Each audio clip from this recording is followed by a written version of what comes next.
Boleh, Pak Anies kita silakan teman-teman. Saya closing dulu ya. Iya, Satu sekalian pengennya ngerosting dikit aja, mumpung ada orangnya, boleh Ya, nggak? boleh, Biar boleh. karir Anda hancur hari ini. Tunggu Bang Cupi. Ya, silakan closing dulu Bang Cupi. Di Bang Cupi ini kayaknya hari jadi lucu banget ya kata beliau ya. Mambil berkat, mambil berkat ya. Ya, mambil berkat. Ya. Silahkan Pak Anies Baswedan boleh duduk di sini, boleh tepuk tangan. Iya, Bapak. Boleh di roasting, ini lagi sesi komikanya masuk Pak. Iya. Jangan Pak, duduk aja Pak. Duduk aja, Bapak Pak. berkenan nggak kalau di roasting Pak? Oh iya kata beliau, silahkan. Ya, silakan. Bapak Anies Baswedan. Siap.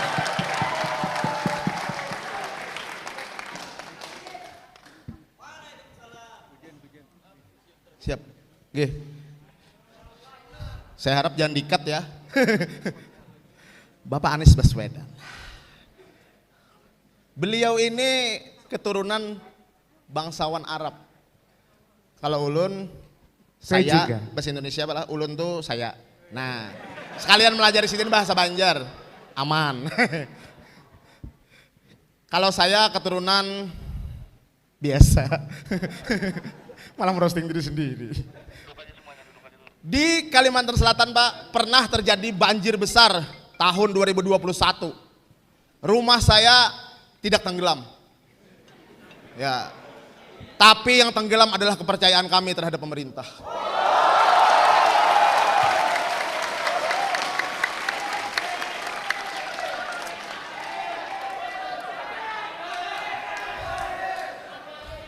Pak, banjir Jakarta aman Pak.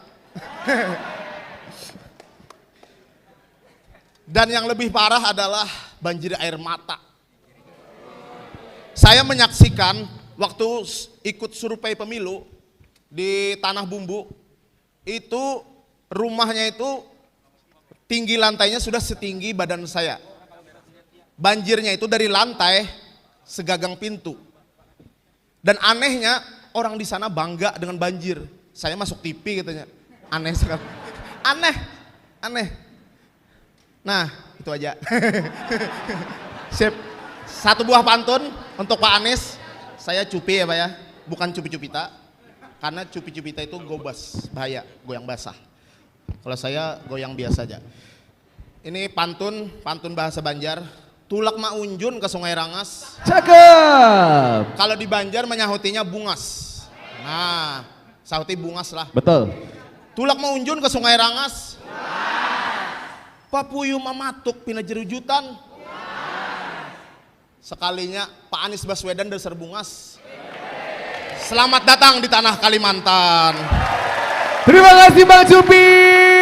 Terima kasih. Salah hilap mohon dimaafkan. Usikum wa nafsi bitaqullah. Wassalamualaikum warahmatullahi wabarakatuh. Dan boleh kita sambut moderator kita di Desak Adis Banjarmasin, Bang Harvey. Halo kawan-kawan, selamat datang di Desak Anies.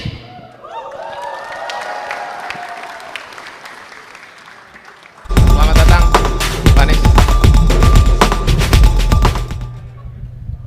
Oke.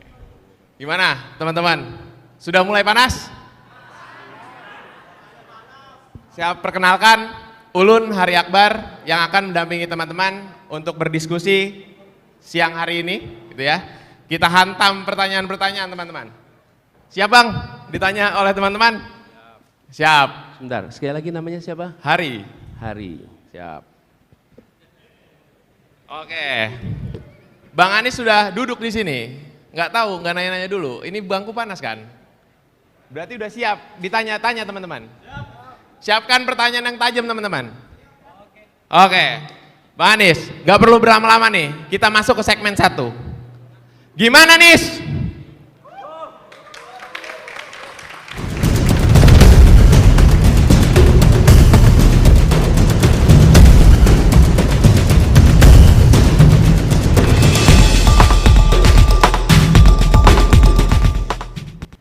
Bang, izin manggil Bang ya. Teman-teman minta panggil Bang aja lah, jangan Pak gitu. Biar dekat katanya. Nah, segmen 1 ini, Pak Anies, mau ini dulu, ngobrol dulu? Boleh. Silakan sapa dulu Pak Anies. Ya, yang penting moderatornya tenang. Oke. Ya, oke. Salam dulu. Siap. Iya. Agak kelihatan ya Bang? Iya. Harus tenang, Bang. Oke, siap.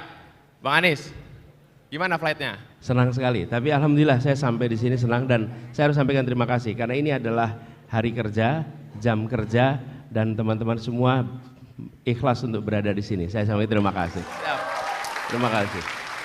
Karena ini semuanya pasti ada jadwal macam-macam dan pilih hadir ke sini. Terima kasih. Yuk silakan Bung Heri. Teman-teman merasa harus melihat dan datang ke sini karena kita sedang memilih pemimpin begitu ya. Oke Bang, Bang Anies, ini segmen 1, pertanyaannya hadir dari diskusi teman-teman Banjarmasin. Bang Anies, kalau Bang Anies jadi presiden, pembangunan apa yang mau dilakukan di Banjarmasin? Waktunya 2 menit, silahkan dijawab. Ya, jadi apa yang paling mendasar yang saya lihat di depan sana adalah salah satu yang paling besar itu disebutkan adalah kerusakan ekologis. Jadi menurut saya itu harus menjadi prioritas utama di dalam mengembalikan pembangunan. Reforestasi, kemudian kita ingin agar ekonomi hijau itu menjadi prioritas di sini. Lalu yang tidak kalah penting adalah pelibatan masyarakat dalam pembangunan. Karena kalau kita bicara pembangunan, jangan sampai pembangunannya dikerjakan di Kalimantan Selatan, di Banjarmasin, tapi yang bekerja dari luar Banjarmasin dan dari luar Kalimantan Selatan. Justru harus sebaliknya. Dan yang tidak kalah penting adalah memastikan bahwa pembangunan infrastruktur ke berbagai wilayah di Kalimantan Selatan terjalin dengan baik. Karena kita tidak menginginkan hanya kota yang terbangun, tapi juga kawasan-kawasan kabupaten. Dan kita membayangkan betapa rumitnya infrastruktur bila tidak terbangun sampai ke pusat bagi seluruh rakyat di Kalimantan. Nah, saya juga ingin sampaikan Banjarbaru dan Banjarmasin ini intensitas lalu lintas itu cukup tinggi. Sebenarnya ini salah satu kawasan yang mungkin perlu kita bangun jaringan rel kereta api antar dua wilayah ini. Ya. Apa pentingnya? Shuttle, sehingga intensitas lalu lintas di sana bisa digunakan, itu salah satu contohnya. Jadi kami melihat prioritas itu. Tapi yang tidak kalah penting, ini soal ketimpangan ini serius. Ketimpangan ini bukan ketimpangan infrastruktur saja, yang paling mendasar justru ketimpangan pada pembangunan manusia. Kalimantan, Sulawesi, kemudian Nusa Tenggara dan seluruh kawasan timur tertinggal 10 tahun dalam pembangunan manusianya. Ini yang harus dikejar karena pada akhirnya pembangunan bukan soal jalan, pembangunan tentang kualitas manusianya. Masih ada 5 detik, Bang Anies? Cukup. Cukup. Oke, tadi komitmennya dipegang ya teman-teman. Mau ada reforestasi gitu ya, pembangunan rel kereta api dan kereta api, terus pembangunan SDM itu yang jadi paling penting. Pak Anies kayak mic-nya perlu ditukar. Oh gitu? Iya. Boleh. Oke. Tes. Wah, soalnya Beda, biar ya. lebih jelas nih menjawabnya. Tambahin kalau gitu, treble-nya kurang ini. Ditinggikan treble-nya. Oke. Tinggikan treble-nya, ini terlalu banyak bass-nya. Oke. Hal-hal detail aja diperhatikan. Berarti kalau jadi pemimpin mesti memperhatikan detailnya masyarakat, Pak Anies. Udah cukup puas sama jawabannya? Belum Bang. Kita lanjut ke pertanyaan berikutnya. Bang Anies, di Makassar Bang Anies pernah bilang mau membangun stadion Mato Angin International Stadium. Ya. Nah, di Banjarmasin ada klub sepak bola namanya Barito Putra, itu udah 5 musim tidak main di Banjarmasin. Apa responnya? Bang Anies, silakan. Begini, ini stadion sepak bola. Saya berdiri aja boleh ya? Boleh. Biar kelihatan semuanya ya, boleh ya? Berdiri aja ya. Saya juga Ini, jadi stadion sepak bola itu diperlukan bukan hanya untuk pertandingan sepak bola, tapi dia wahana mempersatukan kelompok apapun dalam sebuah kegiatan bersama. Itu pertandingan sepak bola. Jadi kenapa kami membangun stadion sepak bola seperti JIS di Jakarta? Karena itu mempersatukan. Semua datang ke sana, begitu bicara sport semuanya satu. Yang kedua itu bisa jadi tempat kegiatan budaya, kegiatan seni, olahraga dan lain-lain. Jadi kami membangun rencana bangun di Makassar, insya Allah kita akan bangun juga di Banjarmasin supaya klub di Banjarmasin ini bisa kembali bertanding di sini. Karena saya lihat datanya, katanya di sini ada klub bola Barito Putra. Ya. Dan Barito Putra itu kalau bertanding malah di luar. Ya, di luar Udah 5 tahun di luar Banjarmasin. Betul. Mari kita kembalikan Barito Putra untuk bisa bertanding di Banjarmasin ini. Jadi Wasaka International Stadium itu namanya nanti. Oke, Wasaka International Stadium. Apa kepanjangannya Wasaka? Wasaka di depan ada tulisannya. Apa Wasaka itu kepanjangannya? Wajah sampai Kaputing. Wajah sampai Kaputing, itulah namanya. Wasaka International Stadium, dan insya Allah itu akan bisa dibangun. Nah, kami yakin itu bisa dikerjakan karena alhamdulillah kita pernah mengerjakannya di Jakarta. Dan kita melawan semua orang-orang yang pesimis bahwa stadion itu bisa dibangun. Dan sekarang justru menjadi salah satu stadion terbaik di dunia, itu ada di Jakarta. Oke, terima kasih Bang Anies. Jadi insya Allah kita catat, itu Wasaka International Stadion. Lalu begini, kami berencana bukan hanya di Banjarmasin, insya Allah ada sekitar 10 kota yang nanti akan kita bangun juga. Mana aja itu Bang? Nah itu diumumkannya nanti, jangan sekarang. Oke, siap. Satu persatu aja pengumumannya. Satu persatu. Terima kasih Bang Anies. Gimana teman-teman? Komitmennya tadi mau bangun Wasaka International Stadium. Sepakat? Sepakat? Oh. Sepakat ya. Oke. Masih kurang panas? Oke. Kalau masih kurang panas, biasanya kita challenge di segmen kedua. Kita masuk ke segmen kedua. Spill dong Nis.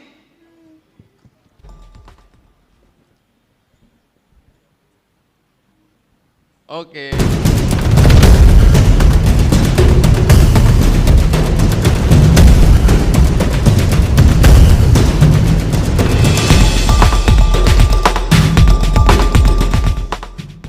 Oke, masuk ke segmen kedua ini, Bang Anies. Pertanyaannya diambil dari media, sosial media, dan pertanyaan teman-teman dari umum yang ada di Kalimantan juga. Nah, pertanyaan pertama nih Bang. Bang, kalau, pertanyaan kedua, Bang, apakah program transportasi terintegrasi dapat dilakukan di kota-kota besar di Indonesia? Silakan. Ya, begini, begini, ya hari ini teman-teman sekalian, penduduk Indonesia 57% tinggal di perkotaan. Hari ini. Diperkirakan di tahun 2045 70-75% penduduk Indonesia tinggal di perkotaan. Dan bila semua tinggal di perkotaan, artinya akan ada mobilitas yang sangat tinggi. Selama ini kota-kota tidak membangun transportasi umum. Di seluruh Indonesia yang serius membangun transportasi umum hanya di ibu kota. Kota-kota lainnya sampingan. Apa yang terjadi? Polusi tinggi, kemacetan tinggi, waktu terbuang percuma, uang terbuang percuma, dan subsidi BBM dihabiskan dalam kemacetan. Oke? Itu faktanya. Karena itu harus dikerjakan untuk mengantisipasi Indonesia ke depan. Transportasi umum akan dibangun di kota-kota besar di seluruh Indonesia termasuk di Banjarmasin. Dan transportasi umum ini mengintegrasikan apa? Mengintegrasikan rutenya, kemudian tiketnya, lalu manajemennya. Nah, ketika ini dikerjakan, kami di Jakarta mengerjakan ini. Di Jakarta itu transportasi umum semula berjalan sendiri-sendiri, diintegrasikan. Rutenya nyambung, lalu tiketnya satu. Sekali pakai kartu, tap, maka kemanapun pergi di Jakarta biayanya maksimal Rp10.000. Kemanapun perginya maksimal Rp10.000. Jadi kalau dari Jakarta itu ada paling ujung bawah, Jakarta namanya sebutlah Ciganjur. Ciganjur itu paling selatan. Lalu Jakarta Utara itu Priuk. Itu kalau naik ojek itu bisa ongkosnya sekitar 100.000 lebih. Tapi kalau pakai angkutan umum berpindah maka Rp10.000 dari paling ujung ke paling ujung. Oke. Dan bisa berpindah kapan saja, di mana saja. Nah, transportasi umum seperti ini yang kita mau bangun, efeknya apa? Rumah tangga pengeluaran untuk transport turun. sebuah keluarga dengan 3 anak atau 2 anak, setiap bulan dia harus menghabiskan uang mengantar anak ke sekolah, menjemput anak dari sekolah, ibu belanja, orang ayah bekerja, kemudian pergi kemanapun juga mengeluarkan uang sendiri. Tapi begitu ada transportasi umum, maka biayanya ditanggung oleh negara sebagian besar. Efeknya negara tidak cari untung, tapi negara beri manfaat. Manfaatnya apa? Polusi turun. Manfaatnya apa? Subsidi BBM turun. Manfaatnya apa? Kesehatan biayanya menurun. Itu manfaat, bukan keuntungan. Negara tidak bekerja mencari keuntungan. Negara bekerja untuk memberikan manfaat bagi rakyatnya. Oke, semakin panas. Saya juga ikut berdiri kalau gitu. Ya, tadi sudah diulas. Kalau di Jakarta tuh ada Jaklingko ya, Bang Anies? Ya, namanya Jaklingko. Jaklingko. Lingko, pernah dengar nggak kata lingko? Ada yang pernah dengar? Mana? Apa artinya lingko itu? Ya, namanya transportasi Jakarta. Tapi lingko itu kami pinjam dari bahasa di Manggarai, Nusa Tenggara Timur. Ada sistem pembagian air irigasi yang bentuknya seperti laba-laba. Namanya lingko. Anda boleh Google nanti. Itu unik sekali. Jadi sawah itu dibagi seperti jaring laba-laba. Ya. Lalu airnya didistribusikan lewat sistem lingko. Nah, kami pakai itu namanya untuk menggambarkan transportasi yang tersambungkan seperti jaring laba-laba, siapa saja bisa kemana saja dengan transportasi itu. Oke. Gitu ya. Oke, terima kasih Bang. Emang Bang Anies ini mulut yang manis, teman-teman. Oke, siap. Lanjut pertanyaan kedua Bang. Bang, ini ada yang nanya dari Instagram. Emang boleh pilih pemimpin yang menggemaskan saja? Responnya apa Bang? Boleh pilih pemimpin karena menggemaskan. Nah ini Bang, pertanyaannya Bang di layar. Pertanyaan di layar. Nah, emang boleh? Silakan. Tanya sini, boleh nggak tuh? Boleh nggak? Bebas. Anda mau pilih karena dia keriting boleh. Anda mau pilih karena warna matanya boleh, karena warna kulitnya boleh, karena apapun juga boleh. Apapun juga. Karena itu ada 2 hal. Ini Indonesia ini mengatakan 2 hal. 1, siapapun berhak untuk dipilih. Tidak ada larangan. Siapapun. Di sisi lain, siapapun berhak punya alasan apapun untuk memilih. Jadi di Republik ini itu tidak ada larangan untuk dicalonkan dan tidak ada larangan untuk memilih alasan dalam memilih pasangan atau calon. Nggak ada larangan sama sekali. Jadi tidak ada. Nah, kalau saya boleh menganjurkan, maka saya akan pilih berdasarkan 1, saya nih rekam jejaknya. Dia pernah memimpin tidak? Kalau tidak pernah memimpin, apa yang bisa kita harapkan besok ketika dia dapat tugas? Nih pertanyaan tuh. Yang kedua, dia memimpin dadakan atau memimpin sejak kecil? Ini pertanyaan nih. Loh, saya kan cerita saya gitu kan. Anda boleh aja. Loh, kemudian yang kedua, saya akan tanya, apa rekam karyanya? Apa yang dia sudah kerjakan sejak masa kecil? Apa yang dia lakukan ketika muda? Sejak muda dia memikirkan orang banyak atau sejak muda dia memikirkan dirinya sendiri? Oke? Ini di sini kalau buat aktivis-aktivis, maka Anda sedang membangun rekam jejak bahwa Anda memikirkan orang banyak dari masa muda. Oke? Buat para aktivis tuh. Oke? Yang ketiga, maka rekam gagasannya. Apa pikirannya? Apa gagasannya?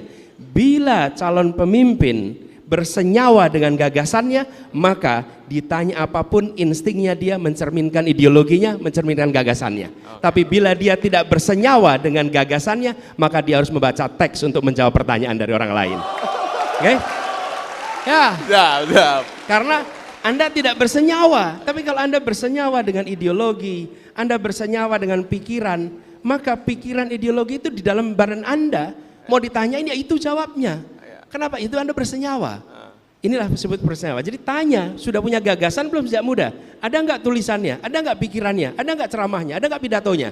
Sejak muda. Kalau tidak ada, berarti dia tidak bawa gagasan. Berarti dia tidak membawa bersenyawa dengan gagasan. Apa yang kita harapkan besok kalau kemarin tidak membawa? Betul enggak? Nah, lalu dari situ baru Anda prediksi ke depan. Prediktor terbaik atas masa depan adalah masa lalunya. Oke? Karena itu kalau bertanya tentang seseorang jangan tanya, Pak besok mau apa? Oh dia bisa kasih jawaban yang Anda tepuk tangan. Tapi tanyakan, Pak dulu sudah berbuat apa? oh saya akan berpikir tentang Indonesia secara keseluruhan. Memang dulu Anda memikirkan Indonesia, mana buktinya Anda memikirkan Indonesia? Masa lalu tidak bisa dipungkiri, masa depan bisa dibuatkan jawaban yang enak didengar di kuping. Oke. Gitu Terima jawabnya kasih. kira-kira. Terima kasih, Bang. Jadi boleh-boleh aja ya. Boleh-boleh Tapi aja. kalau saya akan pilih berdasarkan rekam gagasan, rekam karya, rekam jejak kepemimpinannya. Kira-kira begitu. Oke, terima kasih Bang. Ini usul, kalau boleh speakernya dinaikin biar nggak mantul dari bawah. Ya, Itu speakernya di bawah pasti. siap. Tolong teman-teman panitia. Oke, lanjut ke pertanyaan ketiga nih Bang. Nah, dari tadi waktu kita ketutupan Bang. Nah, 2 menit ya kata panitia. Siap. Satu jawaban 2 menit Bang. Nih cukup serius nih Bang pertanyaannya. Pak, tekanan hidup saya dari kantor sampai rumah berat banget. Bapak bisa apa?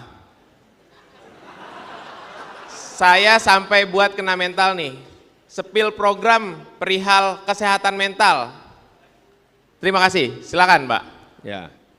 Kesehatan Mental health to keep you sane. Ya. Pak. Ya, begini, makin hari kita makin menemukan persoalan kesehatan mental. Ya. Kesehatan mental. Jadi saya ingin ceritakan apa yang kita akan kerjakan. Tapi sebelumnya saya akan sampaikan yang sudah dikerjakan. Oke? Karena akan itu kan besok. Pertanyaannya udah apa Pak? Gitu. Udah apa?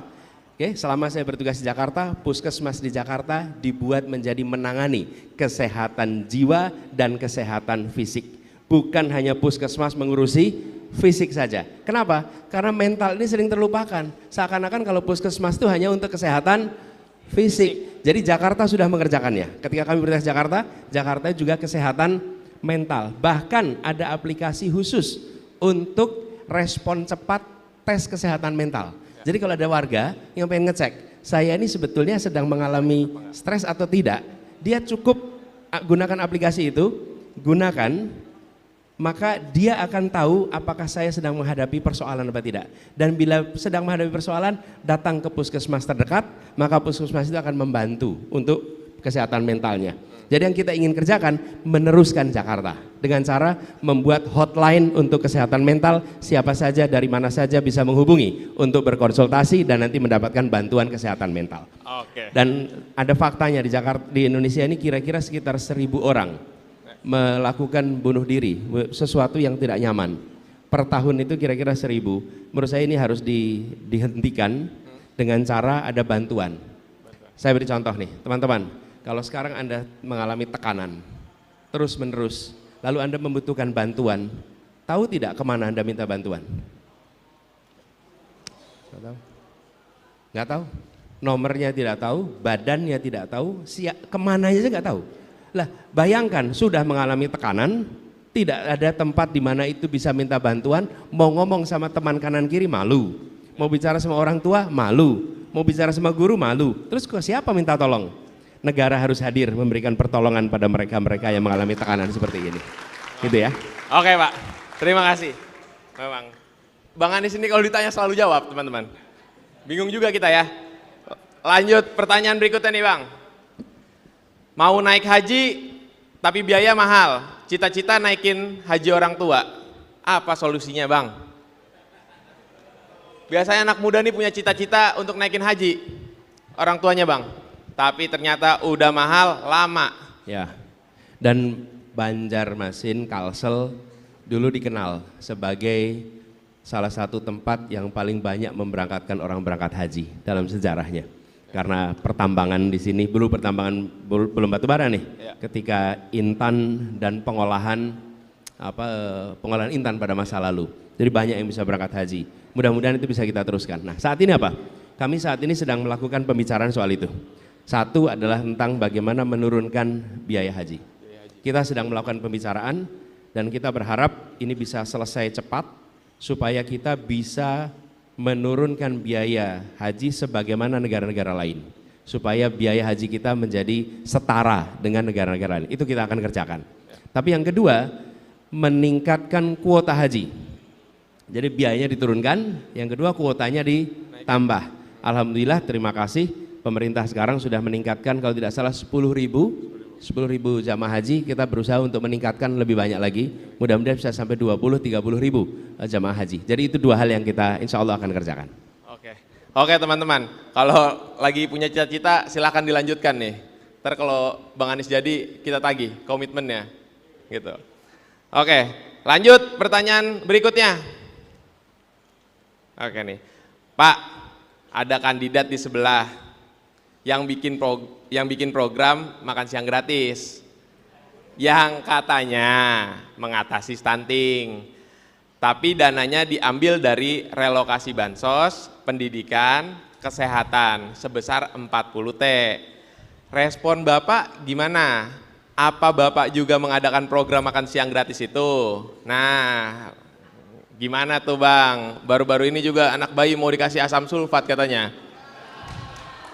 Boleh Bang dijawab. Silakan. Gini. Menangani stunting itu tidak pada usia sekolah. Menangani stunting itu sebelum ibu hamil. Ingat-ingat nih, sebelum ibu hamil. Jadi kesehatan calon ibu itu sudah harus dipikirkan. Calon ibu nih, baru calon ibu. Dan calon ibu itu membutuhkan itu tadi. Apa tadi yang disebutkan? Satu adalah zat besi, dibutuhkan sekali. Zat besi. Zat besi dapatnya dari mana? Ya, dari daging, dari makanan. Kemudian yang kedua adalah yodium. Kita tahu yodium. Yang ketiga asam folat. Asam folat itu didapatnya dari tanaman, bukan di bengkel. Nggak ada asam folat itu. Bukan asam sulfat berarti ya? Asam folat. Asam folat. Okay. Nah, itu diberikan lewat apa? Pemberian kepada ibu hamil. Lalu dipastikan kami membuat di Jakarta, saya lihat nama programnya, kita membuat nama programnya itu, saya izinkan saya mengenalkan di sini. Ya. Ini bersama-sama kami hadir, pertama Bapak Habib Abu Bakar Al-Habsyi, Pak Habsyi. Kemudian Ibu Nihaya, ini dari PKB, dan istri saya Ferry Farhati. Siap, Ibu Ferry. Nah, pada waktu itu ketika kami bertugas di Jakarta, beliau memimpin sebuah program namanya Bagimu. Bagimu itu yang menurut kami di PKK di Jakarta, apa itu? Bahagiakan anak, beri gizi yang cukup, dan satu lagi adalah stimulasi anak. Jadi stunting itu tidak cukup hanya dengan gizi. Berikan kebahagiaan, berikan gizi, berikan stimulasi. Dari situ baru anak itu akan tumbuh dengan baik. Nah, itu yang kita ingin kerjakan. Caranya apa? Paling depan PKK. PKK itu ada dasawisma. Teman-teman tahu nggak dasawisma? Kalau sudah di berumah tangga biasa tahu. Dasawisma itu adalah kader PKK yang satu orang menangani 10 rumah, namanya dasawisma. Lalu 10 keluarga ini dipantau dan mereka yang mengadakan program pemberian gizi untuk ibu hamil, pemberian gizi untuk anak usia dini, dan stimulasi yang tepat untuk anak usia dini. Ini tidak bisa dikerjakan oleh aparat pemerintah. Ini harus dikerjakannya oleh civil society, adalah PKK.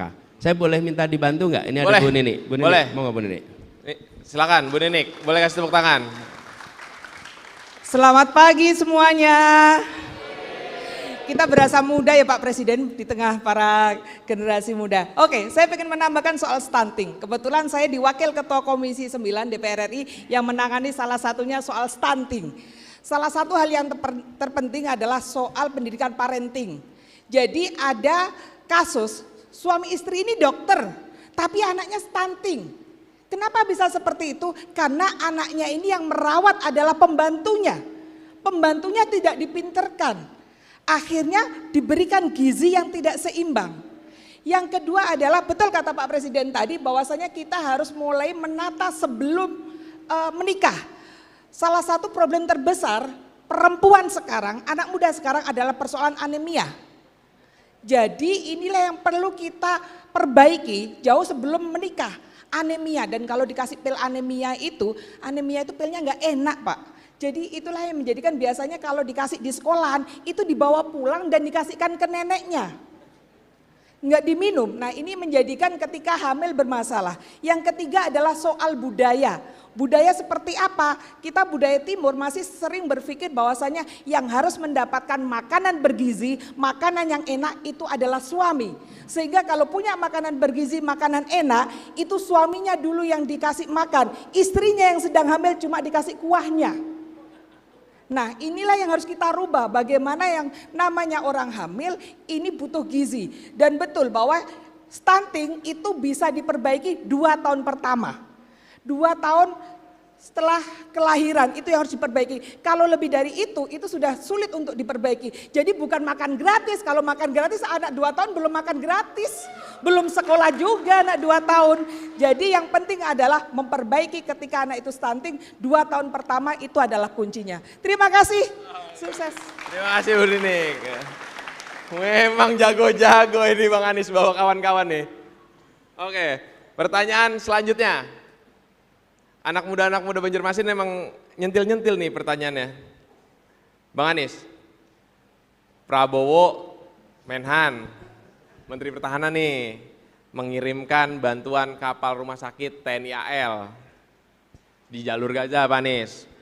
Dan juga menyumbangkan dana pribadi, dia kutip pribadi Pak Anies, sekitar 5 miliar. Nah tadi kan Pak Menhan yang ngomong, ini jubirnya ngomong nih sekarang, itu jauh lebih konkret dan bukan cuma doa dan ngomong doang. Nah, sebagai pihak yang berorasi waktu itu hari Minggu, ya Bang Anies silahkan direspon. Ya, memang betul. Kalau memiliki kewenangan, maka bisa pakai kewenangannya. Oke? Kalau tidak memiliki kewenangan, maka milikilah sumber daya yang ada pada dirinya untuk berjuang bagi Palestina, tapi tidak tinggal diam. Oke? Ya. Ketika saya bertugas di DKI Jakarta, pada saat peristiwa itu terjadi, saya tentu tidak membawahi angkatan bersenjata. Jadi saya tidak bisa kirim sesuatu yang terkait senjata. Tapi apa yang terjadi? Semua JPO di Jakarta, jembatan penyeberangan orang, Bundaran HI, Monas, semuanya setiap malam dicahayai bendera Palestina, mewarnai seluruh Jakarta. Oke? Jadi semua orang di Jakarta itu kalau lihat Bundaran HI langsung ingat Palestina. Begitu lihat Monas ingat Palestina. Lewat JPO, jembatan penyeberangan orang di Jakarta, sepanjang Jakarta warnanya warna bendera Palestina. Membuat se-Jakarta menyadari ada penderitaan rakyat di sana. Karena itulah yang kita bisa lakukan di Jakarta. Dan menyumbang uang, memang kami tidak punya banyak uang, tapi saya ingat waktu kampanye Pilkada 2017, pasangan saya waktu itu Pak Sandiaga Uno. Pak Sandiaga Uno adalah seorang biliuner. Lalu dia mengatakan di media bahwa sumbangannya Pak Anies itu lebih besar daripada sumbangan saya. Saya bilang kok bisa? Sumbangan Anies lebih besar. Saya hanya menyumbang untuk biaya pilkada itu ratus juta, sementara beliau mengeluarkannya bermiliar-miliar, saya lupa angkanya. Tapi dia mengatakan sumbangannya Anies itu lebih besar daripada sumbangan saya. Kenapa? Karena kalau dihitung dari persentase, maka persentasenya Anies sangat besar dibandingkan kekayaannya. Okay? Persentasenya. Jadi kalau seseorang menyumbang, bukan angka nominalnya, bandingkan dengan kekayaannya. Berapa besar sumbangannya dibandingkan kekayaannya. Oke? Dari situ kita tahu sebenarnya ini sumbangannya kecil atau besar. Nah, Sandi mengatakan, saya menyumbang puluhan miliar, tapi kekayaannya dia triliun.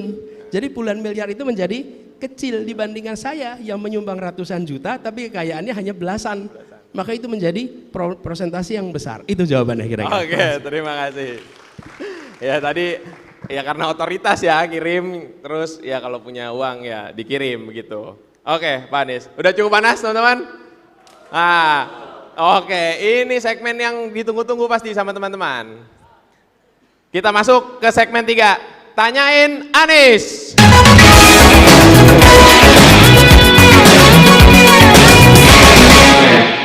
Oke teman-teman, di segmen ketiga ini kita mengambil pertanyaan dari teman-teman yang mengacungkan tangan.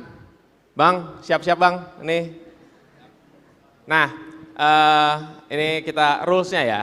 Rulesnya itu nanti datang ke depan, duduk di sini, bertanya, turun dulu Mas, santai dulu, jangan ngalangin kamera nih, jarang-jarang saya masuk kamera. Nah, duduk di depan, bertanya, dijawab, direspon, dijawab lagi. Nah, masing-masing respon itu, respon yang pertama 2 menit, dijawab 2 menit, yang kedua respon 1 menit, dijawab 2 menit. gitu ya. Oke, siap-siap, siap-siap, siap-siap, ya siap-siap. Satu, tunggu dulu, turun dulu, santai dulu. Satu orang loh, dikerubutin sama teman-teman, santai aja. Satu. Ulang lagi, ayo, ulang lagi. Mas gitu. Kuping saya banyak banget nih manggil. Ayo, satu. Nah, nih mbak nih. Mbak. Maju nih. Maju. Di bawah mic-nya mbak. Nah. Izin duduk Pak.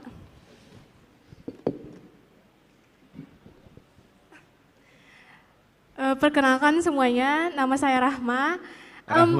Rahma, Ya. ya. Mohon maaf nyempil dikit, sebenarnya saya bukan mahasiswa tapi masih kelas 11 SMA. Ya. Top.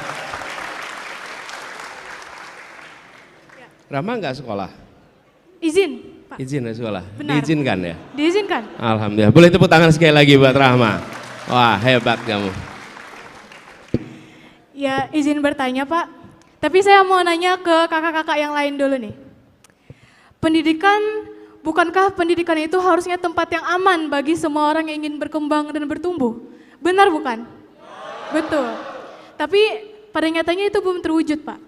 Karena kasus perundungan sampai saat ini masih aja menghantui siswa-siswa yang di sekolah. Bahkan mahasiswa pun mungkin masih ada, ya kan? Dan khususnya bagi mereka yang cenderung berbeda dan terlihat lemah sama teman-teman yang lain. Dan jumlahnya nggak main-main Pak. 1 dari 3 siswa di Indonesia, di seluruh Indonesia itu pernah jadi korban bully. Dan bukankah keberhasilan bangsa juga dilihat dari keberhasilan pendidikannya? Gitu. Dan kenapa ini saya anggap penting? Karena seperti yang kita tahu tingkat literasi di Indonesia ini rendah ya Pak. Dan tingkat pendidikannya kalau kita bandingkan dengan negara lain itu masih rendah. Tapi jangan sampailah pendidikan karakternya juga lemah gitu Pak. Karena kan kalau banyak yang kasus perundungan artinya karakter-karakter siswa yang ada itu juga lemah Pak. Dan seperti yang kita tahu juga pemerintah udah ada aksi, itu udah kelihatan banget dan ada peraturan-peraturan juga tapi gitu-gitu aja Pak. Saya tidak melihat yang karena teman-teman saya banyak ya kan Pak. Nah, gimana nih pandangan Siap, Bapak? oke, sip. Makasih Rahma. Jadi persoalan kekerasan di sekolah itu tidak dianggap sebagai masalah pendidikan selama ini. Jadi kalau teman-teman tanya ke Dinas Pendidikan, ada tidak unit yang mengurusi kekerasan? Enggak ada. Enggak ada sama sekali. Kenapa? Karena tidak dianggap masalah pendidikan. Tapi kalau kurikulum masalah pendidikan. Kemudian ekstrakurikuler masalah pendidikan. Karena itu nomor 1, menjadikan itu sebagai masalah pendidikan. Yang terjadi selama ini dibiarkan, 1, didamaikan lalu nggak berbuat apa-apa. Itu intinya adalah dibiarkan. Yang kedua, dilaporkan polisi dan dianggap ini sebagai peristiwa kriminal. Betul tidak? Tapi tidak dianggap sebagai masalah pendidikan. Jadi yang kami akan kerjakan 1, dijadikan sebagai masalah pendidikan. Karena masalah pendidikan maka dibuat unit khusus untuk pencegahan kekerasan, pencegahan perundungan di semua unit-unit pendidikan, termasuk dinas pendidikan. Tapi yang paling penting di ujungnya di sekolah, dibuat gugus tugas pencegahan kekerasan yang terdiri dari 1, siswanya harus ada, 2, guru, 3, orang tua, 4, ahli psikologi atau pendidikan anak, yang kelima adalah unsur pemerintah daerah. 5 tuh. 5 nama itu dibentuk gugus tugas, lalu dibuatkan poster menuliskan gugus tugas pencegahan kekerasan sekolah, dituliskan nama orang-orang yang bertanggung jawab, lalu dibuatkan nomor telepon pelaporan bila ada kejadian. Oke? Sehingga ketika Anda mengalami kekerasan di sekolah, ini sekarang nih, misalnya Rahma jadi korban kekerasan. Terus Rahma ketika itu mau lapor sama siapa? Apa yang dikerjakan? Dan kalau lapor sama guru, gurunya pun tidak punya SOP, apa yang harus dikerjakan? Gugus tugas ini membentuk SOP-nya, membentuk cara menanganinya, yang ditangani dua-duanya. Bukan hanya korban yang terkena perundungan, tapi pelakunya juga harus mendapatkan penanganan, pendampingan, karena dua-duanya itu bermasalah. Yang satu bermasalah karena melakukan, yang satu karena menjadi korban dia punya goncangan. Nah, dengan adanya gugus tugas di setiap sekolah, maka insya Allah kami yakin kita akan bisa menekan jumlahnya. Kedua, mencegah pengulangannya. Yang ketiga, melakukan remedinya. Lalu di tingkat kota, tingkat kabupaten dilakukan review terus-menerus. Bulanan, mana saja sekolah yang terjadi perundungan, dan bila itu terjadi ada statistiknya, kepala sekolahnya bisa dievaluasi berdasarkan bukan hanya kinerja akademik, bukan aja kinerja ekstrakurikuler, tapi juga kinerja menjaga sekolah menjadi sekolah yang aman. Karena menurut saya sekolah itu harus aman, sekolah itu harus aman, nggak usah dibilang sekolah aman anak, ya sekolah itu memang harus aman. Masa ada sekolah aman anak, sekolah tidak aman anak? Sekolah itu ya harus aman untuk anak, gitu ya Rama ya. Oke, tadi kan izin merespon ya Pak. Tadi kalau misalkan dibikinkan unit dari siswa, guru, dan kalau misalkan tetap bermasalah dari data yang ada, kepala sekolahnya yang dievaluasi. Gitu kan Pak ya? Tadi. Bukan, jadi oke. Oh iya, lanjut Kak Pak. Oh saya. Oke, mungkin salah paham ya, tapi yang saya dapat adalah karena unit-unit anti bully, satgas anti bully, duta anti bully itu udah lumayan dibangun ya di mana? Di sekolah-sekolah di sini Pak. Apa namanya? Tergantung sekolahnya, ada satgas anti bully, ada duta anti bully, karena kan merespon dari peraturan yang dibikin oleh 5 kementerian sebelumnya tentang aksi anti perundungan di sekolah Pak. Itu udah lumayan dibangun. Tapi pertanyaannya lagi, bagaimana siswa, guru dan unit-unit yang bersatu itu benar-benar menjalankan tugasnya? Karena terkadang, oh dibikin nih unit di suatu sekolah, ikut, ya udah gitu. Mungkin karena diimbal-imbalin hadiah atau gimana, ikutan doang Pak. Padahal tugasnya tidak dilaksanakan dengan baik. Salah satu masalah adalah tidak ada KPI, tidak ada evaluasi. Karena itu saya katakan harus ada evaluasi bulanan. Di mana letak terjadinya perundungan yang paling sering? Kapan itu terjadi? Dan kepala sekolah adalah pemimpin sebuah ekosistem pendidikan. Dia bukan pemimpin kegiatan mengajar, dia pemimpin ekosistem pendidikan. Kepala sekolah yang harus mengkoreksi itu. Dan bila kepala sekolah tidak bisa mengkoreksi, maka dia harus dievaluasi. Karena itu tugasnya pimpinan. Yang kedua, kepala dinasnya. Kepala dinas tidak boleh membiarkan kotanya menjadi kota yang penuh dengan perundungan. Kalau tidak, ya cari orang lain yang untuk memimpin di tempat itu supaya tidak ada perundungan. Karena ini adalah masalah pendidikan. Nah, seringkali kita menganggap ini bukan masalah pendidikan. Jangan dievaluasi karena perundungan. Dievaluasi kalau kinerja pengajarannya buruk. Menurut saya tidak. Justru itu harus menjadi prioritas. Jangan sampai begini. Orang tua melepas anak ke sekolah dan tidak yakin anaknya pulang dalam keadaan sehat. Kita harus membuat orang tua itu melepas ke sekolah dan yakin bisa pulang dalam keadaan sehat. Begitu Rahma ya. Oke. Rahma, terima kasih. Sampaikan salam buat orang tuanya. Siap, Pak. Hebat Anda sudah menjadi anak SMA yang peduli dengan persoalan-persoalan masyarakat ya. Terima kasih ya Rahma ya. Terima kasih.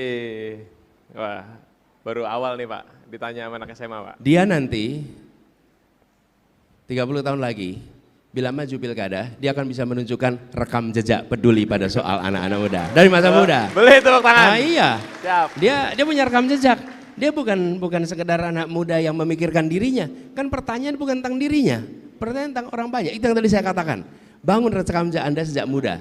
Dan Rahma sudah melakukannya. Siap, terima kasih. Oke, pertanyaan cukup menarik tadi Rama. Kita lanjut Bang ke teman-teman yang lain. Tadi sebelah sana, mungkin sebelah sini. Nah, kita atur aja lah, biar cepat. 1, 1, 1. Ulang lagi, ayo. 1, 1, 1.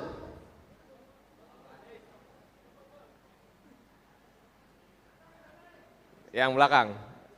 Yang belakang. Ya, silakan.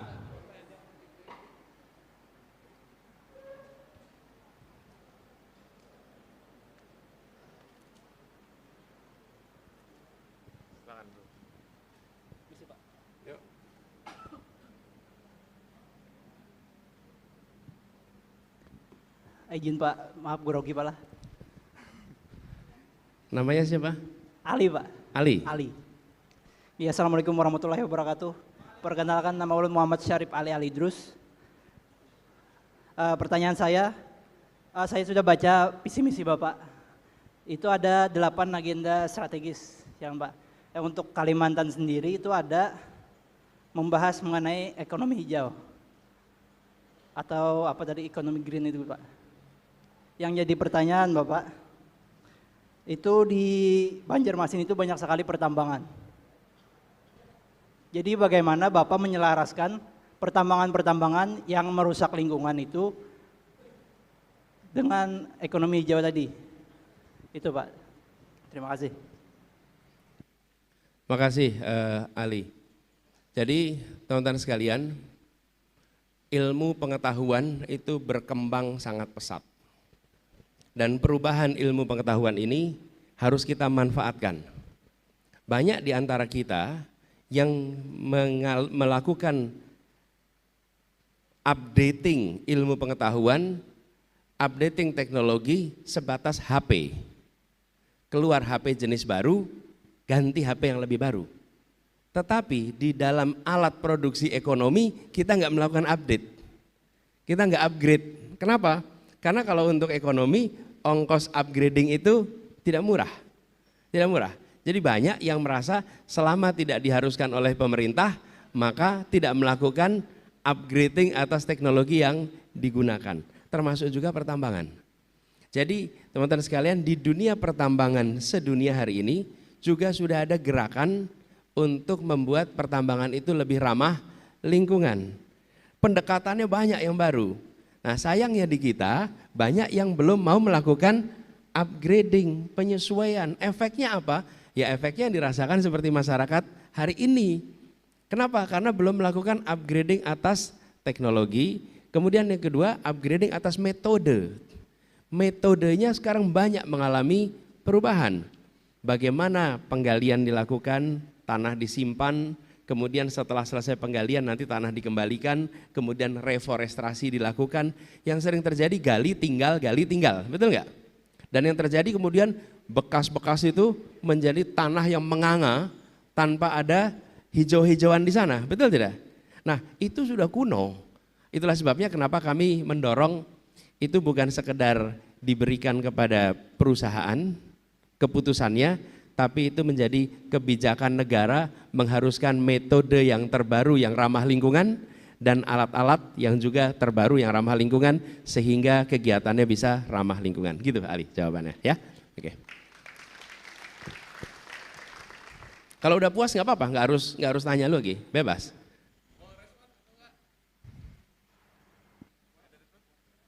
Boleh respon. Izin Pak. Mungkin ini. Mungkin perusahaan-perusahaan yang udah lama gitu kan Pak. Itu bagaimana Bapak mendekatinya? Yang sudah ada bertahun-tahun sebelumnya.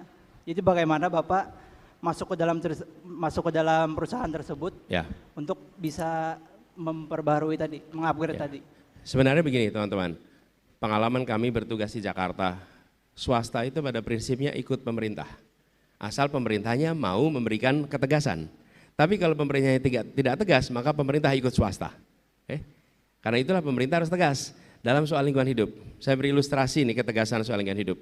Di Jakarta, di kawasan utara ada namanya kawasan Berikat Nusantara di KBN. Di situ ada penurunan batu bara yang menimbulkan asap, debu yang merusak lingkungan dan mengganggu kesehatan. Lalu kami memberikan instruksi, peringatan sekali, 2 kali, lalu kami sampaikan, bila sampai peringatan 3 kali tidak diikuti, maka kami akan cabut izinnya.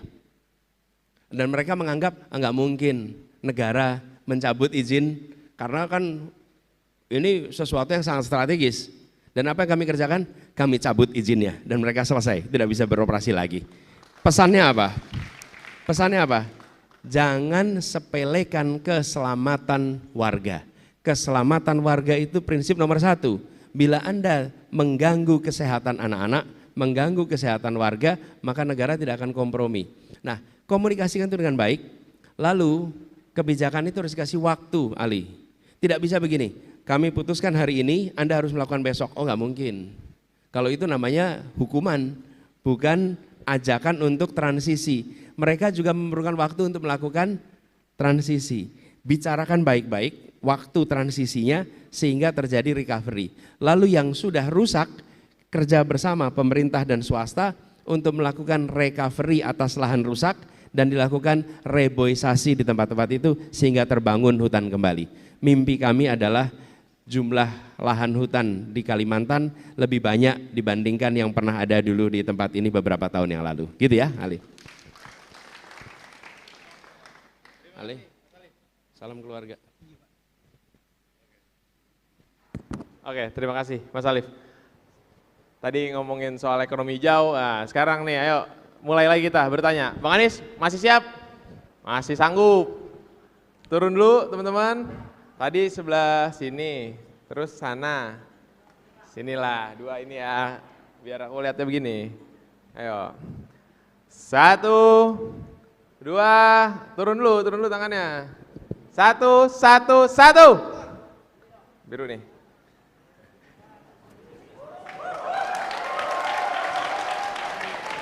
Bang, saya salah nih manggil mahasiswa. Cek tes. Izin Pak Anies, sebelumnya forum ini nggak panas Mas Anies, nggak panas. Jadi supaya ada gelora panasnya, mungkin hari ini saya mau menyemangati mahasiswa dan para pemuda-pemudi dulu dengan jargon mahasiswa. Siap kawan-kawan? Abadi nafas perjuangan, hidup mahasiswa! Hidup mahasiswa! Hidup rakyat Indonesia! Hidup rakyat Indonesia! Rakyat Kalimantan Selatan! Hidup rakyat Kalimantan Selatan! Tepuk tangan untuk kita semua. Izin Pak Anies, saya menggebu-gebu kalau ketemu sama Mas Anies hari ini. Seperti ini, perkenalkan dulu, nama saya Ahmad Sunir Rida, biasa dipanggil Sunir. Saya dari mahasiswa Sunir Pak, pakai N. Sunir. Sungir. Ya Sunir, kalau dalam bahasa Arab tuh Sunni Pak, As-Sunni, Sunir itu, seperti itu ya Pak, moga nggak salah ya kan. Nah, saya dari mahasiswa UIN Antasari, Banjarmasin hari ini Pak. Nah, saya sebelum bertanya saya ingin menanggapi dan ingin juga berbicara di hadapan Bapak hari ini sebagai orang terhormat yang akan hari ini berkompetisi dalam Capres-Cawapres pertarungan Pilpres nantinya. Pak, seperti ini. Saya kira Bapak Anies ini adalah salah satu dari Capres-Cawapres yang berani untuk adu gagasan bersama pemuda-pemudi di Kalimantan Selatan.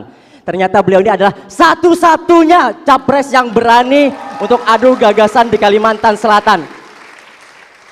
Dengan kata semoga, saya juga berharap yang lain juga seperti ini Pak. Cuman agenda seperti ini sangat luar biasa bagi saya. Karena cuman Bapak yang hari ini untuk menerima adu tantangan, adu gagasan bersama dengan mahasiswa. Oke Pak, saya ingin sebutkan dulu, semua yang ada di sini, mayoritas mahasiswa yang menggunakan izin dispensasinya dari perkuliahannya hanya untuk datang ke tempat Pak Anies. Jadi jangan kecewakan kami Pak.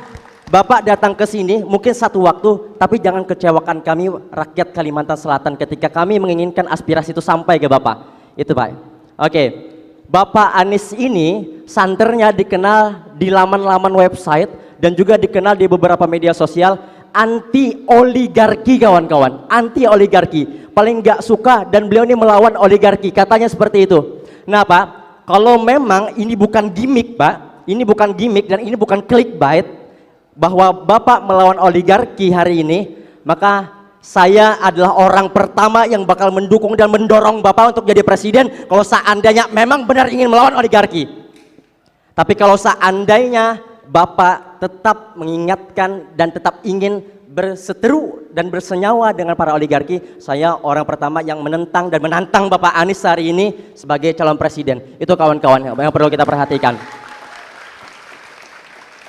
Pertanyaan saya seperti ini Pak, kita kembali lagi, mohon maaf sensitif, membahas mengenai ibu kota Nusantara. Ini yang ingin kami tanyakan Pak, seperti itu. Jangan menggunakan bahasa yang generatif, jangan menggunakan tata kata karena beliau ini memang si ahli kata-kata kawan-kawan. Maka karena itu jangan gunakan bahasa yang jawaban setiap media sosial yang hari ini menawarkan untuk berbicara dengan Bapak mengenai IKN, itu selalu saja pasti jawaban Bapak bukan hanya IKN, jangan IKN, tapi kota-kota kecil bisa menaik hingga menengah, menengah hingga besar.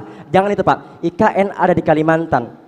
Saya ingin tanggapan dari Bapak, bagaimana kalau seandainya IKN ini enggak Bapak teruskan dan ada ratusan ribu hektar lahan yang sudah dikonsesi dengan izinnya dan terbengkalai begitu saja. Bagaimana tanggapan Bapak? Saya mewakili anak-anak Kalimantan hari ini karena saya orang asli Kalimantan, saya primordial hari ini. Yang kedua, apakah Bapak akan turut dan akan menginginkan atau tunduk kepada ketum partai seperti capres-capres sebelumnya? Kalau seandainya satu waktu Bapak terpilih menjadi calon presiden, apakah Bapak akan ikut turut atau menerima tunduk kepada ketum partai yang mengusung Bapak? Yang terakhir Pak, ini menjadi masalah kami bersama, Undang-Undang ITE. Undang-Undang ITE. Akankah di 100 hari kerja Bapak akan membuka kembali pembahasan untuk mencabut Undang-Undang ITE? Karena hari ini mahasiswa kalau ingin beraspirasi mengadvokasikan permasalahan di Kalimantan Selatan selalu saja dicekoki. Itu Pak pertanyaan saya, tolong ditanggapi Pak. Sekian. Makasih Bung Sunir. Jadi saya menyambut baik dan bahkan saya bilang kita itu ingin agar semua yang hendak dicalonkan itu ditanya apa saja. Kenapa? Ya karena nanti ketika berada di kepemimpinan akan berhadapan dengan urusan apa saja.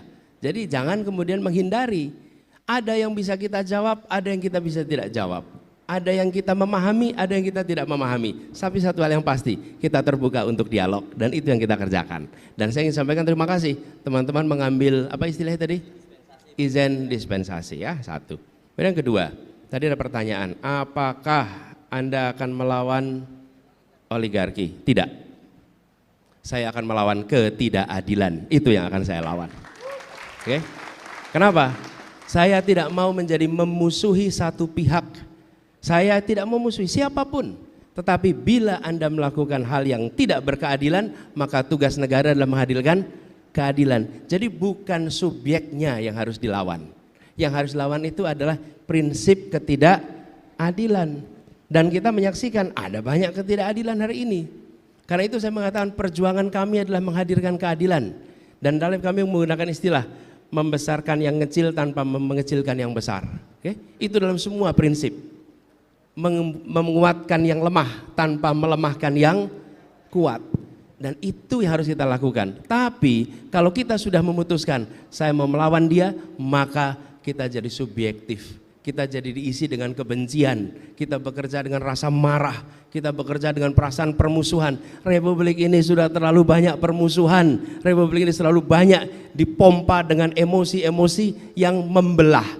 Karena itu saya katakan kita ingin menghadirkan keadilan, gitu ya. Lalu yang ketiga, IKN. IKN itu undang-undang, oke? Sudah ditetapkan sebagai undang-undang. Karena itu saya katakan sebagai undang-undang sudah jelas. Sekarang ada sumber daya nih, ada anggaran 400 sekian triliun. Mau dipakai untuk apa? Ya, mau dipakai untuk satu titik yang dimanfaatkan oleh pegawai negeri, oleh ASN yang nanti berada di situ apa? Aparat pemerintah. Aparat pemerintah yang berada di situ, orang yang bekerja untuk negara. Di saat rakyat kita hari ini membutuhkan tambahan puskesmas, membutuhkan tambahan sekolah, anak yang putus sekolah karena kurang sekolah masih banyak. Jadi bukan soal IKN-nya, ini anggaran kita mau dipakai untuk apa sekarang? Hari ini kita masih punya PR begitu banyak yang pada waktu sekarang urgen untuk diselesaikan. Guru honorer kita belum diangkat karena katanya anggarannya kurang. Kenapa anggaran itu tidak dipakai untuk mengangkat guru-guru honorer kita sehingga itu bisa menjadi guru? Jadi bukan soal IKN-nya, ini kita punya anggarannya nih, mau diapakan? Kalau anggaran itu tidak diselesaikan, digunakan untuk urusan yang prioritas, oke? Tapi urusan yang simbolik, ada di sini, kita semua ikut bangga, kita semua ikut bersyukur, tapi bicara persoalan urgen di negeri ini masih banyak urusan yang harus diselesaikan. Jadi undang-undangnya sudah ada. Tinggal soal kapan kita menuntaskannya mengikuti kemampuan ekonomi kita. Dan itu yang saya maksud, ada urusan yang urgen. Bagaimana kita menjelaskan pada guru-guru yang tidak diangkat karena kita kekurangan anggaran, pada saat yang sama kita sedang membangun istana untuk dipakai seorang presiden. Gimana menjelaskannya itu? Sulit kita. Jadi sekali lagi bukan soal IKN-nya, ini soal anggarannya nih, mau dikerjakannya kapan gitu ya. Lalu soal ketua umum partai. Bung Sunir, saya beberapa kali menyampaikan cara kami bertugas di Jakarta. Karena cara kami bertugas di Jakarta, cara mengambil keputusan mungkin itu bisa digunakan sebagai dasar dalam menilai. Apa cara mengambil keputusan yang kami lakukan? Kami memutuskan, saya memutuskan berdasarkan 4 prinsip. 1, prinsip keadilan. Prinsip keadilan. Bagaimana prinsip keadilan itu ditegakkan dalam keputusan apapun. Yang kedua adalah kepentingan umum, public interest. Di mana itu? Yang ketiga adalah fakta, data, ilmu, objektivitas. Yang keempat baru aturan hukum, undang-undang, peraturan, konvensi. Oke? Selalu keputusan begitu. Jadi ketika mengambil keputusan mendasarkan pada 4 itu, dan hampir semua keputusan bisa dibicarakan. Sekarang malah jadi pertanyaan, kenapa a priori pada ketua partai? Kenapa kita menganggap ketua partai itu selalu menganggap kepentingannya dia kepentingan sempit? Saya beri contoh, Pak Surya Paloh, ketua partai Nasdem. Oke? Nah, kalau dia mau enak, dia nggak usah nyalonin Anies, hidupnya nyaman. Dia coba nyalonin Anies, apa yang terjadi pada dia? Apa yang terjadi pada partai Nasdem? Betul tidak? Usianya 72 tahun, kalau dia mau nyaman, dia tinggal duduk nyaman, ikut aja. Disuruh koalisi ini ikut, disuruh koalisi itu ikut, seperti yang lain-lain, nyaman hidupnya. Tidak ada peristiwa-peristiwa yang terjadi 1 tahun ini. Jadi jangan anggap kalau ketua partai lalu otomatis dia tidak lagi mementingkan kepentingan umum dan mementingkan kepentingan negara. Masih banyak ketua-ketua partai kita yang membawa kepentingan itu. Oke? Nah, kita harus kritis. Saya setuju dengan Anda kritis, tapi jangan a priori. Karena kalau kita a priori, maka kekritisan kita hilang. Jadi jawaban saya, Bung Sunir itu. Lalu soal undang-undang ITE. Undang-undang ITE sudah berulang kali kami sampaikan. Malah waktu itu saya bilang ini, Bung Sunir, mungkin juga pernah dengar. Masa kita mau bilang Indonesia aja Wakanda. Indonesia dibilang apa? Konoha. Itu kan karena takut gitu. Demokrasi harus memberikan rasa kemerdekaan di dalam berpendapat. Dan semua aturan-aturan yang melarang itu harus ditiadakan. Terus pertanyaannya, komitmen Pak Anies apa? Komitmennya ditunjukkan di ruangan ini. Kita tidak membatasi siapa untuk bertanya apa di dalam forum yang seperti ini. Oke? Kan Bung Sunir kan tidak dilarang bicara, tidak ditandain, oh yang ini nggak boleh bicara. Enggak, semua boleh. Artinya apa? Besok juga ketika bertugas akan begitu. Dan ketika saya bertugas di Jakarta, sebagai contoh, saya udah kerja 5 tahun nih. Kelihatannya caci makinya banyak waktu itu. Serangannya nggak kira-kira dan terorkestrasi. Pertanyaannya, adakah di antara mereka yang melemparkan fitnah sekalipun pernah dilaporkan ke polisi oleh Gubernur Jakarta? 0, nggak ada sama sekali. Kalau media menulis keliru, maka saya tidak melaporkan ke polisi. Saya akan melaporkannya ke Dewan Pers, karena itu soal kode etik pers, bukan soal kriminal. Jadi komitmen itu bukan komitmen sekarang.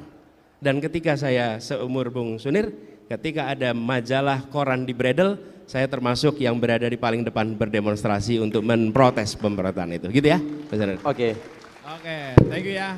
Tadi udah orasi, terus nambah 1 pertanyaan buat teman-teman yang lain. Waktu yang panjangan. Pertanyaan 3 soalnya tadi. Siap. Thank you. Jaga stamina. Terima kasih. Dan tadi dikatakan mudah-mudahan tidak satu-satunya, mudah-mudahan yang lain juga mau datang ke sini dan berdiskusi dengan anak-anak muda di Soalnya kalau sama aktivis tuh ngobrol lama, Pak. Iya kan, udah orasi dulu tadi, pertanyaannya banyak pula buat kasih teman-teman yang lain. Oke, Bang Sudir, aman ya. Oke, 1 pertanyaan lagi teman-teman, karena waktunya mepet. Ya, coba ya. Tadi sana, sini. Aduh, yuk. 1, yakin panas Pak, yakin panas itu. 1, Satu.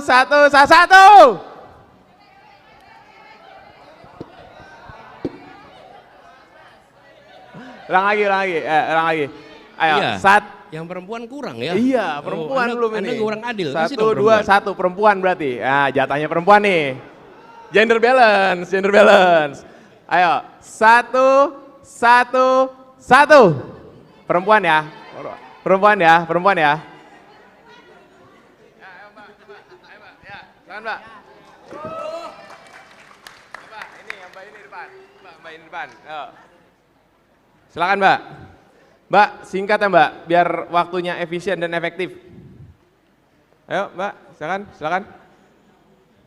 Wah, bawa buku nih Pak, budaya ilmu Pak. Tambah berat kali nih diskusi ini nih. Titipan Pak, titipan dari teman yang nggak sempat maju, jadi Oh, ada titipan, boleh. dikasih ke Pian. Iya, dikasih ke Bapak. Pian itu kamu Pak. Oke, nah. Pegang mic-nya, ya. Silakan. Singkat ya. Waktunya mepet. Yuk. Assalamualaikum warahmatullahi wabarakatuh. Salam sejahtera semua. Jadi perkenalkan, nama saya Nur Aini. Saya mungkin di sini akan menyebutkan ikatan organisasi saya. Saya berasal dari organisasi Ikatan Mahasiswa Banjarmasin. Mungkin akan mewakili para perempuan yang di sini yang tidak maju ataupun para mahasiswa yang tidak sempat maju. Jadi di sini saya akan mempertanyakan Bapak. Sebelumnya pertanyaan ini, nama saya Nur Aini. Jadi sebelumnya saya pernah mempertanyakan ini di depan Wakil Ketua DPRD Kota Banjarmasin, dan mungkin pernah saya pertanyakan pula di depan mahasiswa Ikatan Organisasi Banjarmasin. Mungkin sudah sangat struktural, ini adalah tentang pendidikan Bapak. Saya notabene adalah mahasiswa pendidikan khususnya. Nah, di sini pun saya mungkin nanti ketika lulus punya pemikiran sama seperti mahasiswa pendidikan yang tidak ingin mungkin menjadi guru. Karena apa? Karena kita lihat gaji atau honorer yang ada di Indonesia itu mungkin tidak sesuai dengan rata-rata. Bahkan ada pula yang mengatakan bahwa pendidikan di Indonesia kita tidak hanya mendidik anak-anaknya, akan tetapi juga mendidik orang tuanya. Karena kenapa? Karena kebanyakan orang tua tidak paham bahwa guru yang mendidik anak juga akan berpengaruh besar terhadap pendidikan yang ada di rumahnya. Nah, jadi di sini saya pertanyakan, bagaimana jika Bapak suatu saat atau sekarang pun menjadi orang yang nomor 1 di Indonesia atau presiden, semoga. Jadi saya akan bertanya bagaimana Bapak menghadapi tentang gaji honorer yang sudah bertahun-tahun lamanya pendidikan di Indonesia mungkin akan mengalami keterlambatan dibanding negara lain. Kita tidak membedakan negara kita dengan negara lain karena negara kita berdiri dengan kemerdekaan sendiri. Mungkin itu Pak. Dan kemudian ulun persingkat saja mungkin karena waktunya sedikit. Di sini saya akan menegaskan kembali tentang kebijakan Bapak bagaimana tentang penenggelaman kapal yang telah Ibu Susi lakukan. Apakah akan Bapak lanjutkan atau tidak? Itu mungkin akan dijawab mungkin sesingkat-singkatnya. Namun yang pendidikan tadi saya mohon dengan harapan yang sebesar-sebesarnya karena saya adalah mahasiswa pendidikan dan mungkin ada mahasiswa-mahasiswa di sini yang mewakili pertanyaan saya mohon bantuannya Bapak di sini. Oke, terima kasih Bapak. Ya, jawaban singkatnya ya, akan dilakukan proses untuk mereka bisa diangkat, oke? Sehingga mereka bisa memiliki gaji yang jelas. Dan saya melihat memang guru kesejahteraannya masih sangat terbatas, oke? Dan ini adalah tanggung jawab kita. Kami melihat begini, kita bilang Indonesia ingin pendidikan maju, bagaimana kita berharap itu maju kalau kita tidak mau memberikan penghargaan yang layak. Dan penghargaan layak itu apa sih? Supaya guru itu tenang di rumah. Dia tidak perlu mencari sampingan-sampingan. Kenapa? Karena sebagai guru dia bisa konsentrasi mendidik, kebutuhannya terpenuhi. Itu yang tadi saya sampaikan pada Bung Sunir.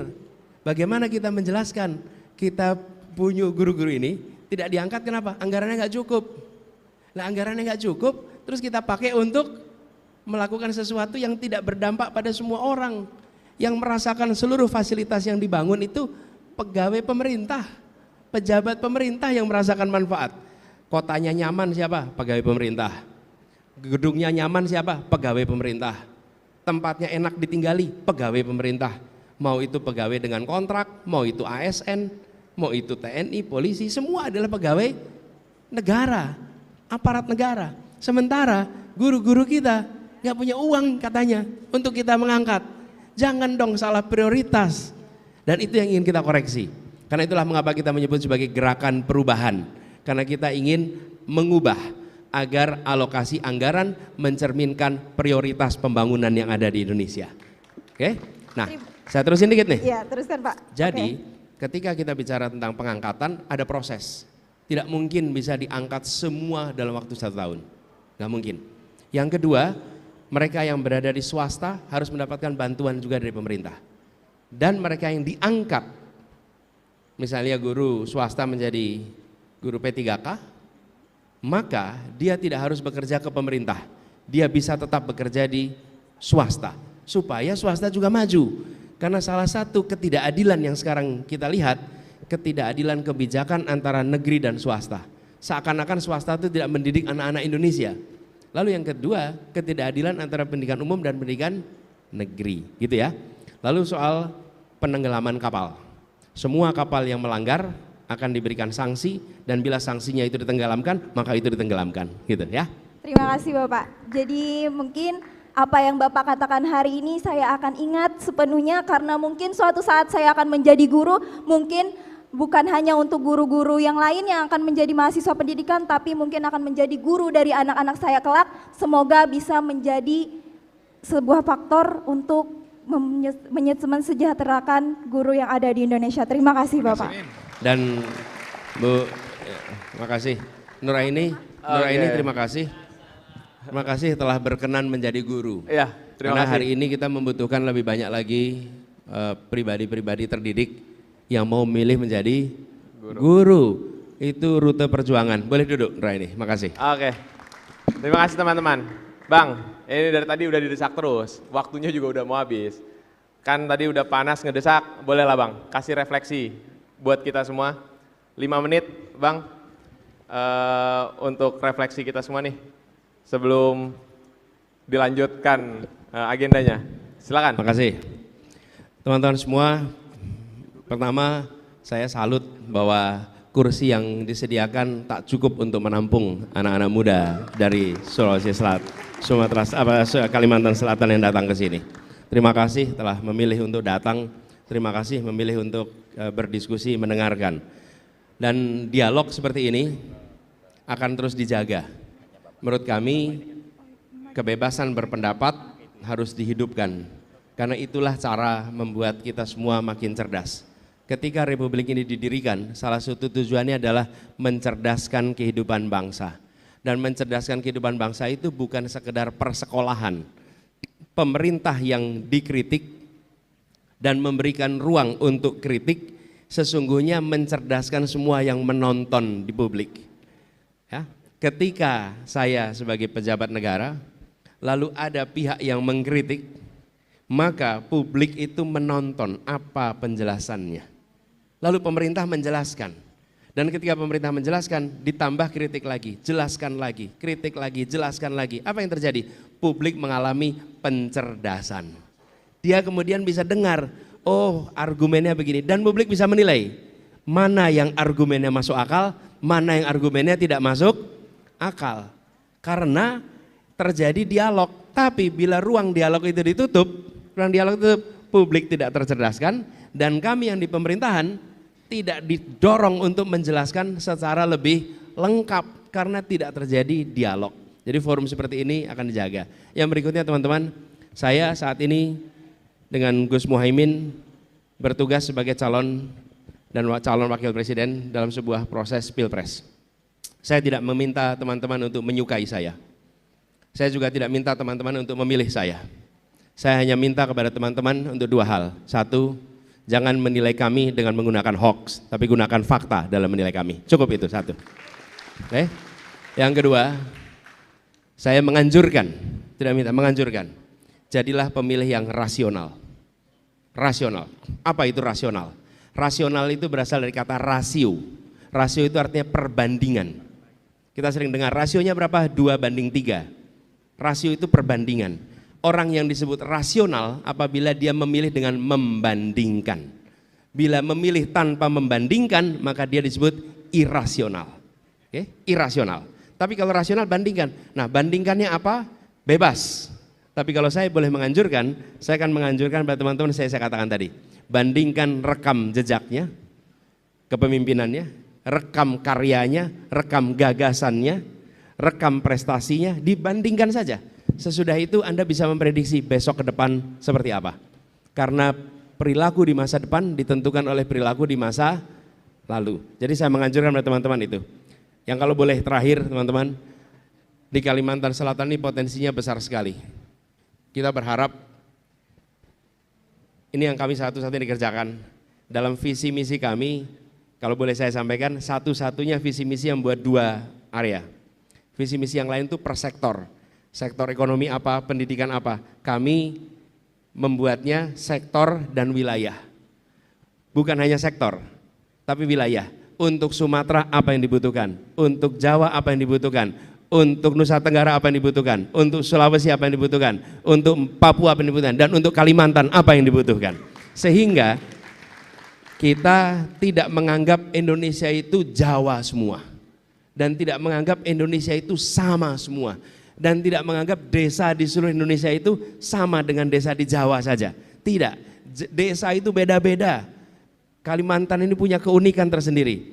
Saya bekerja di Kalimantan sejak tahun 94, pelatihan-pelatihan anak-anak muda di pedalaman Kalimantan.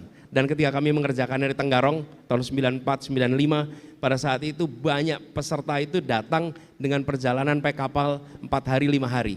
Dan pada saat itu saya menyaksikan variasi yang luar biasa. Karena itu saya sampaikan berkali-kali, jangan anggap Indonesia semuanya sama, karena itu kebijakannya bervariasi, dan kami berharap nanti yang dikerjakan di Kalimantan Selatan sesuai dengan kebutuhan di Kalimantan Selatan. Terima kasih buat semua yang hadir, terima kasih buat semua yang tukar pikiran. Semoga diskusi ini memberikan hikmah bagi semuanya, dan jangan pernah khawatir dengan dialog. Karena teman sesungguhnya nih, lawan debat adalah teman berpikir. Terima kasih. Oke, terima kasih Bang Anies sudah mampir ke Banjarmasin dan sudah mau didesak dengan anak muda Banjarmasin. Beri tepuk tangan sekali lagi teman-teman. Oke, kalau kayak gitu, saya Haris sebagai pembawa acara kali ini. Sampai berjumpa di Desak Anies di kota-kota kalian. See you. Assalamualaikum warahmatullahi wabarakatuh.